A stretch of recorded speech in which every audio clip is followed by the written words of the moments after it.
What's up, guys? Killer back with another Empires and Puzzles video, and today we gotta go over this new event, League of Villains. And I have to say, I like the event. Like the 10 board, I love it. I love going back to old school 10 board. I think it's kind of interesting. This purple shield makes sense. They are the villains. I guess blue goes with undead. Featured hero is the Dark Lord or whatever. It's Dark Lord's event. He's the leader of the League of Villains, apparently. I'm going completely blank of the name of the rest of them, but that's okay because I have Google Translate to help me with the names. I think this is SG's way of getting back at me, saying, "Listen, you don't know how to read or pronounce names, so we're going to give you the hardest names in the game to pronounce, followed by one of the easiest." So I was looking at these guys before we got on because I was like, I can't pronounce none of their names. I was like, let me go ahead and hit the translate and see if I can get it right. So we're going to start off with, I think this is the hardest name. So I'm like, I don't know how to pronounce the name. I'm like, that's too many K's. That's too many K's. First off, it's 3 K's. I'm not going to go there, but that's terrible. But at the same time, it's too many K's. So we're just gonna hit the translate, man. I don't know. Skakook.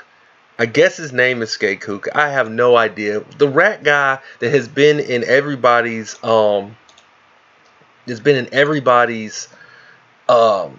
events, the little daily event challenges, whatever it is that we have. Skakook is now a playable character.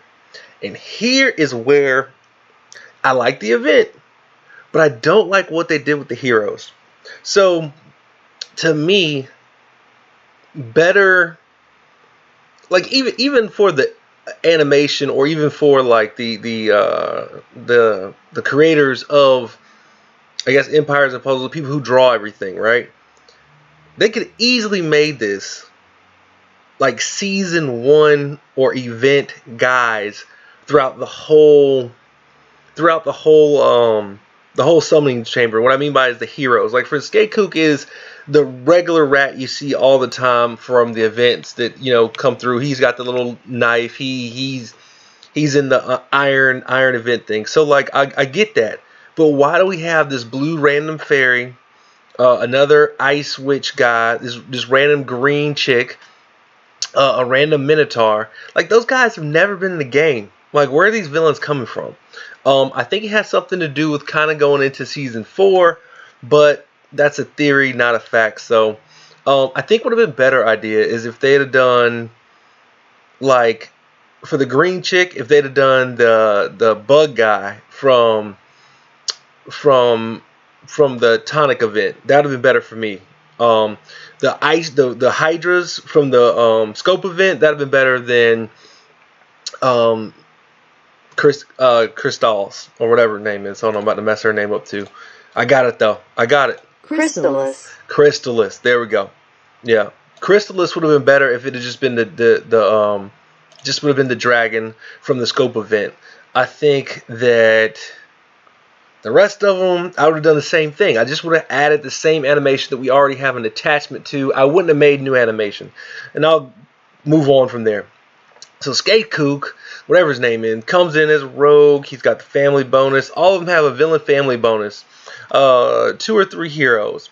You have a 5 to 15% chance to heal, or a 10 to 30% chance to deal damage when attacking an enemy. Okay, so you either heal 5 to 15% chance at 2 to 3, and then you have a 10 to 30% chance of dealt damage when attacking an enemy. So I guess you do another damage on top of damage. I don't quite get how that works. I'm gonna have to play with it. I have 2, so I have to see how it works. I happen to have Skakook, and I got one of the 4 stars. So let's get into this. Mad Rat Mania. I guess that is. I'm gonna go with Mania. Alright, it's average. It deals 165 damage to the target and nearby enemies. I think that's pretty good.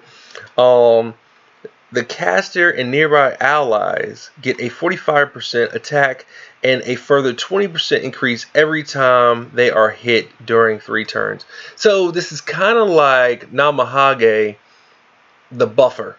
So it's like Namahage gets a buff on himself to where he increases his damage by 45% and goes up to 20%, but he hits harder. Skeku clearly grants it to 3, so maybe you run Namahage and this guy in the on the green events for a little bit more damage. So that's interesting. I'm it's 3-star. I'm not super impressed, not overly under impressed. I think he's built pretty well. I think he's going to actually probably get on some teams. Not to mention his team power is a little bit higher than most. So next, let's go to the other 3-star. I think I might have passed him already. I think I might have passed it. And this guy was easy. His name is Ed. Like, I don't know why they went from Skakook to Ed. Who knew? Who knew? But Ed comes into his 3-star purple. He's an archer. No big deal there. Same family bonus. Ed is fast, and he deals 290 damage to the target. The target is immune to new buffs for 3 turns.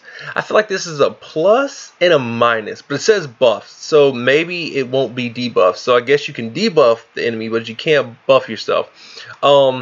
This went off while I was doing the rare epic challenge, and it didn't allow Wukong to get his dice, which I was like, so what? But at the same time, it was kind of a buff and a minus there. But I guess if you're looking for like a defense up, attack up to come for a hero that does it individually, like this is a definitely isolated independent contractor. I would say independent contractor. Counter? There we go. Absolutely. I think he's definitely the 3-star independent counter. I don't know how many that affects, but like, for instance, I could see maybe like, I guess Namahage. That would be the biggest one I could think of right off the rip. And I know there's more examples, but he would be a direct counter to that, so you're not worried about the extra damage. I think it's going to be kind of interesting. I like the fact that he's fast. I could see him possibly protecting your intended target for damage. Like I could see him working really well with Bajorn because he's a little bit slower. So Bajorn's getting ready to go off and blow up, so he stops the defensive up or the shield up or whatever it would be, share damage, and then now you attack that target and they get blasted. So I can see that happening. That would be pretty cool. I like Ed. Let's go over the 4-stars. Of course, we got the one with the hardest name. And see, this is what I'm talking about. Like this fairy chick, like I have no tie to her because I don't know who she is. Like, you see what I'm saying? Like, she's just random. Versus they could have just put somebody from season 1, one of those blue wolves, one of the Hydra blue dragons, one of the ice, even one of the water monsters would have been better here to me, just because I've played against them before. I don't know who this chick is, but to pronounce her name is Sangrio. Sangrio. That's what we're going with because that's what Google said. So Sangrio, because I'm telling you, these were the hardest names for me to pronounce. But Sangrio comes to us as a cleric class. Again, she has the same family bonus. She is a Valkyrie, which she looks like a Valkyrie, so I kind of like that. I wish she'd have been a Valhalla hero instead of a villain hero, but we'll go back to that later. All right, so looks like a Valkyrie Fortitude. Average speed, recovers 45% health for the caster and nearby allies. The caster and nearby allies get a 94% defense against nature for 3 turns. Okay, pretty basic there. Nothing crazy. I guess this is the reverse of Agui, except Agui buffs everybody for nature. I don't know why Nature Shield is so important right now. I think this is kind of a dated special. I probably would, starting off would be cool because I have a healer that's average, cool with a big heal. And I can see her falling off pretty fast. Definitely a newer player character, maybe a tournament character, but not a late gamer guy. I don't know how this is helping you moving forward with season 4 or season 3, but I'm not mad at her. Cool animation, looks great. I just wish it had been somebody I knew versus this. Not mad at the special. Just if you need a healer, cool. There's a 3 healer, average, fast, super high health. So nothing taken away from her. Sangrio. Next we'll go over. I'm gonna go Engulf. Engulf is how it was on Google Translate. I'm just going to go with Engulf. Engulf, I see, and I like this because Engulf I've played against. Matter of fact, this is the elite heroes that I play against in I want to say it's like 8-6 or 8-5 for when we have elite Valor challenge. Engulf is who I fight. I do his board twice. I get it done in 2 rounds because it's 9 of them in the first one, and then just got to kill 1 in the last. And so Engulf and his boys, I know. I don't mind this guy. I like this guy. I actually like the animation. It's nice to have him as a playable character. I already got the icon because I've been playing the game for so long. Like, this is cool. This is what they should have done and offered the icons of things that we've already, loved and whatever. I don't know. And I get what they were trying to do, I guess, the icons. You get 4 icons for winning this legendary. So, whatever. Cool. Engulf is a fighter class. I guess that's pretty good for him. Let me see. In pairing blade. Let's see. It's slow. Deals 185 damage to the target and nearby enemies. I think that's kind of a thing going with them. I don't see any alls, and I don't see any but I haven't read all the cards yet either. So it's kind of interesting that we have a hit 3 that's slow. It means you got to have some big power behind it. Reduces the duration of the target and enemies buffs by 1. The target and nearby enemies buffs by 1 turn. The target and nearby enemies receive coercive.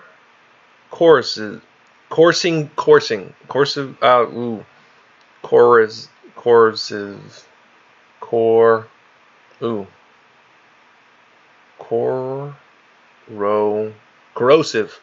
Yeah, there we go. Corrosive. I couldn't get out. Corrosive poison for 3 turns. The corrosive poison deals 50 poison damage and lowers the target's mana generation by 9% each turn. Okay, cool.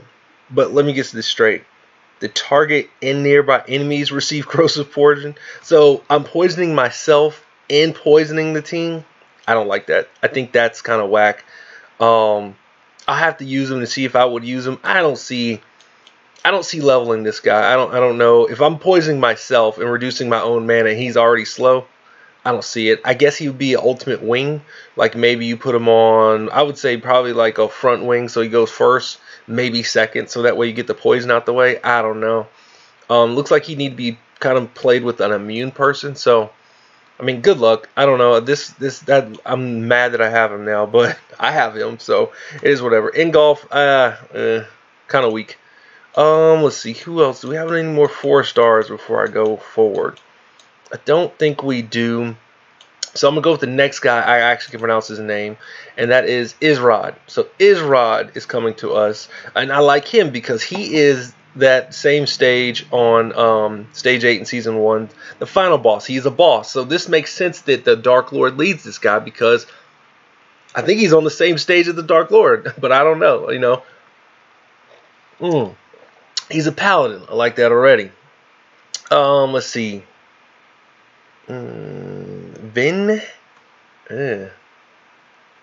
Vengeful. I guess that's Scythe. Yeah, Vengeful Scythe. Okay, interesting. Average speed. Deals 125 damage to the target and nearby enemies. Okay, so we're hitting 3 again. The caster nearby allies counter attack with 80% of the damage received for 3 turns. I like that. I like the counterattacks. I'm starting to like more counterattacks and 5 stars since I've gotten Seth. Seth is nasty, so this guy's probably going to be nasty. The average looks pretty good. The caster nearby allies regenerate a small amount of mana for each counterattack. This effect gets diminished from consecutive attack.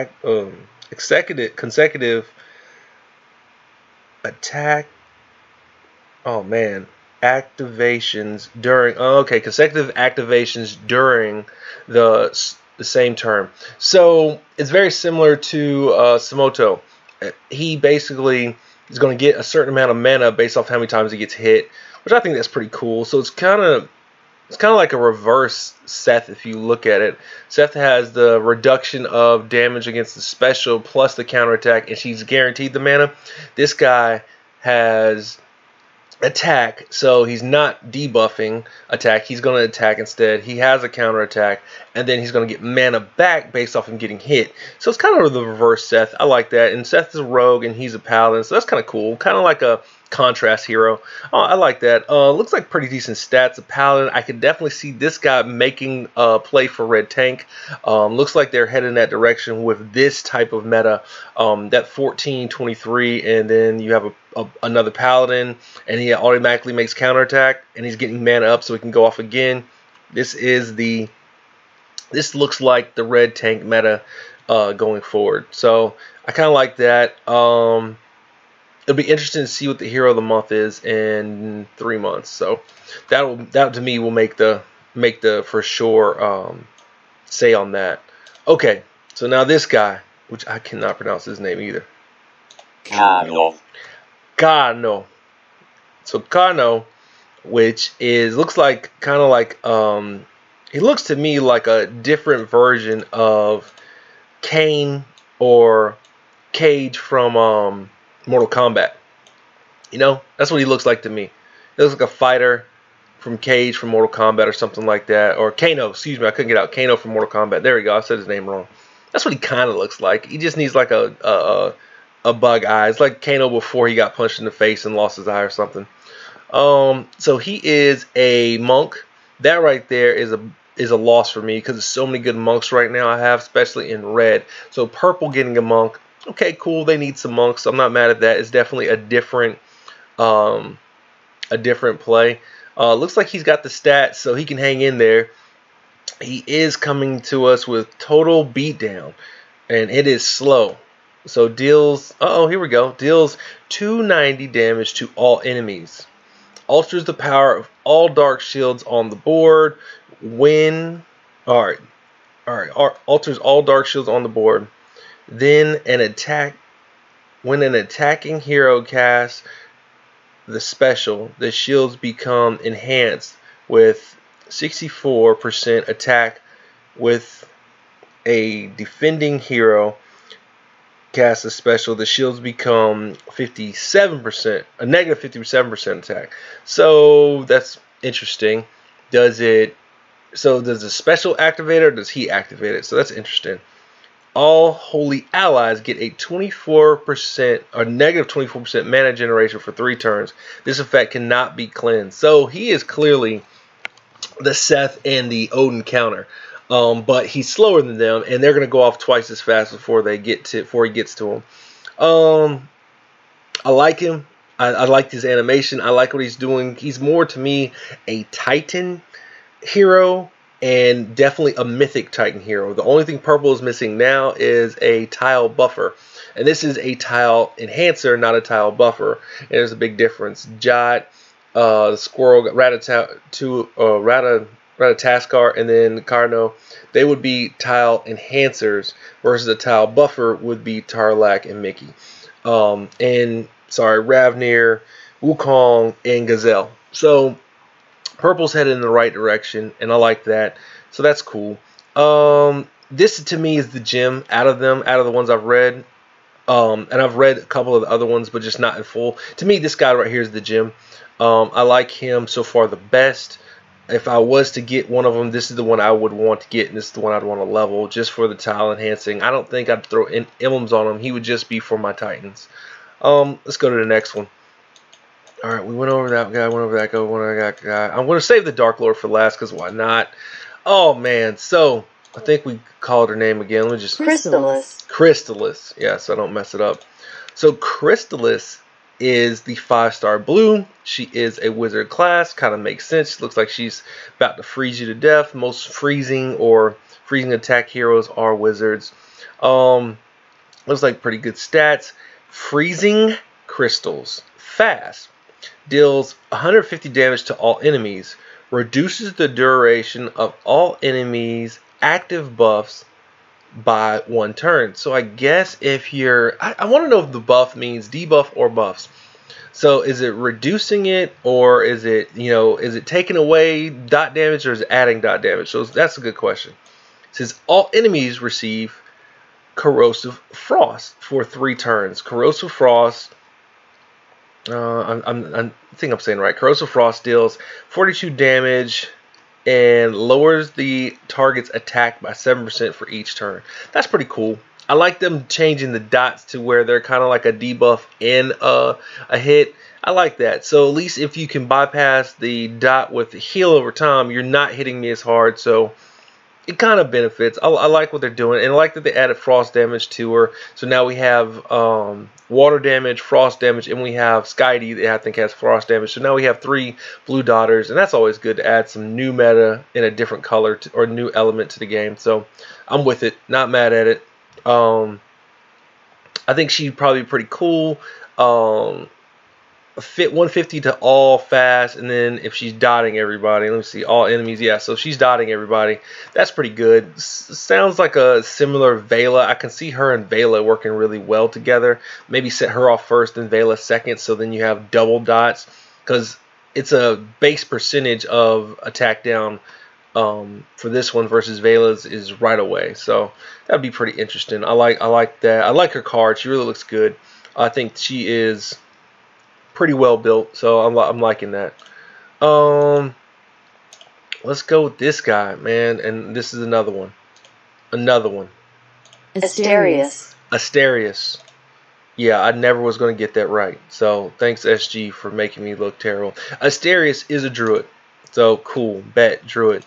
That's always a good class to have, especially with, you know, I guess red, who doesn't have that many druids, Zemkaitha or Asterius, so be interesting here. Brutal Bull Rush is average, so that's good. Deals 235 damage to the target and nearby enemies. Reduces the duration of the target and nearby enemies buffs by 1 turn. The target and nearby enemies receive Corrosive Burn for 3 turns. Corrosive Burn deals 86 burn damage and lowers the target's defense by 10% each turn. Now, that's interesting because this is kind of like a 5-star defensive down, which I've been wanting for forever, but I got Santa, and I don't know really what to do with Santa because he's a little too slow, but I still like him. But this is, you know, this is really strong for me because I'm a big fan of red. I still would say, I think this is really strong for red. I would say he's definitely a higher end red going forward because now you have the shield down and the defensive down going for red. That's really good. I like that. If you get this guy, I would definitely level him as well. I think he's really, really strong. It's funny, so far to me, everybody that's 5 stars outshining the Dark Lord. Like, all of these guys should have been a leader because they're better specials than the Dark Lord. But we haven't gone over him yet, so maybe I'll take that statement back. But this is definitely a step in the right direction. This is a red I would want to get if I was to get a red. That average is not bad either. I like that. I like that a lot. Oh man, let's go to, I want to say it's, but I'm not going to mess it up because I've been messing them up, so I'm not going to do it. Toxicandra. Yes, Toxicandra. There we go. Whatever, Toxicandra. Alright, so she is also a cleric. I think this is the one I'd want to bend to like the bug. I don't understand why it's a chick or not one of those Venus flytraps. That would have been better to me. So then it's like he is leading people. I think with Chrystallis and Toxicandra at the beginning saying I should be the leader, I should be the leader. Like if they'd had just the regular animated guys from the Tonic and Scope event, that'd have been better because we're like, okay, he's the leader of the monsters. But I don't have any, I have no value of Toxicandra other than her new card just came out. Let's see, accelerated growth. She's fast. She recovers 24% health to all allies. That's really good to me. I love healers, and always I'm glad to have another healer. If I got her, would I level her? I probably would wait till the end of the month, but if I got her, I probably would level her because it does put another healer on a team, and I'm always looking for healers that I like and need. So definitely like that. All allies regenerate a moderate amount of mana over 3 turns. Cleanses status elements from all allies. So she has a cleanse, she has a mana increase, and she has a 24% healing, and it's fast. Yeah, I like this. This is awesome. This makes great for offensive hero. I can see you definitely rating with her. She would definitely be nasty, keep you in the game a lot longer, especially with the cleanse and a mana regeneration. So Yeah, I'm liking her. I think she's pretty strong. Went over him, went over him, went over her, sorry. Alright, finally, last but not least, the Dark Lord. Let's talk about him. Let's see if he's any good. So he's a wizard. Makes sense because he has the book, he has the book in his hand, and now the book is open. Okay. Alright. Doom Strike. It's fast. Deals 190 damage to the target. So he's only hitting one, which is kind of like how he is in the game, so I'm not mad about that. Reduces the duration of the target and nearby enemies buffs by 1 turn. So he's reducing buffs again. The target and nearby enemies receive corrosive poison for 3 turns. The corrosive poison deals 64% poison damage and lowers the target's mana generation. Okay, so fire is doing defense, blue is doing offense, and red or purple is doing mana. So okay, that's what's up. You got a burn, ice, and you have a poison. So cool. I think a little lackluster. I ain't gonna front. I probably would just do. God, I can't even get her name out now. I probably just do the costume of season 1 girl. I can't get her name out now. But anyway, let's just talk about the Dark Lord. 390 as a sniper fast. I don't think that's great. He has high attack though, so maybe with a lot of attack, and he is a wizard, so it could pop off and get a 15% increase. Maybe they're counting on that to happen more often. I just don't think this is Dark Lord-esque. I wish they'd have done a little bit stronger, maybe a little bit stronger beam. Like I could see him getting into the 500 range. I mean, he is the Dark Lord. Like he's knocking people's heads off in season 1. So now he's not though. I don't mind the